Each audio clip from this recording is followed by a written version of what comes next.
तर कोकण एक्सप्लोर करता करता आम्ही येऊन पोहोचलोय कुडाळ मधल्या भगवती आई मंदिरला।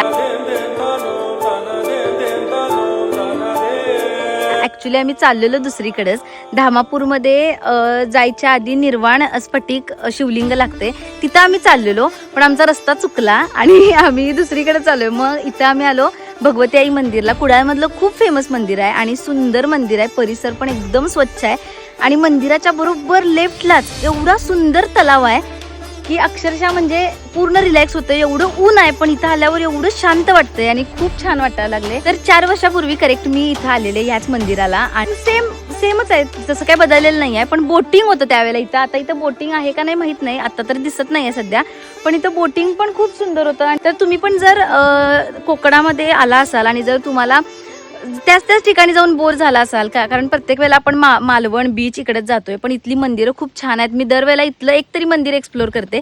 तर आता आम्ही इथं कुडाळमध्ये आलोय आणि कुडाळमधलं हे भगवती आईचं मंदिर आहे, त्याचसोबत सातेरी देवीचं पण मंदिर आहे इथं। दोन्ही मंदिर खूप छान आहेत, त्यामुळे तुमच्या जर घरातल्यांबरोबर तुम्ही ट्रिपला आला असाल तर तुम्ही मस्ट विजिट प्लेस आहे हे। इथंच धामापूरमध्ये जेवण पण खूप सुंदर मिळते, त्यामुळे धामापूरमधली मंदिरं पण छान आहेत आणि निर्माण स्फटिक शिवलिंगाचं पण मी आता शूट करणार आहे, ते पण सुंदर मंदिर आहे, त्यामुळे तो व्हिडिओ पण मी टाकणार आहे। आणि लोकेशन पण छान आहे, फोटोसाठी पण खूप छान प्लेस आहे, त्यामुळे फोटो ज्यांना काढायला आवडते त्यांनी तर इथं यायलाच पाहिजे।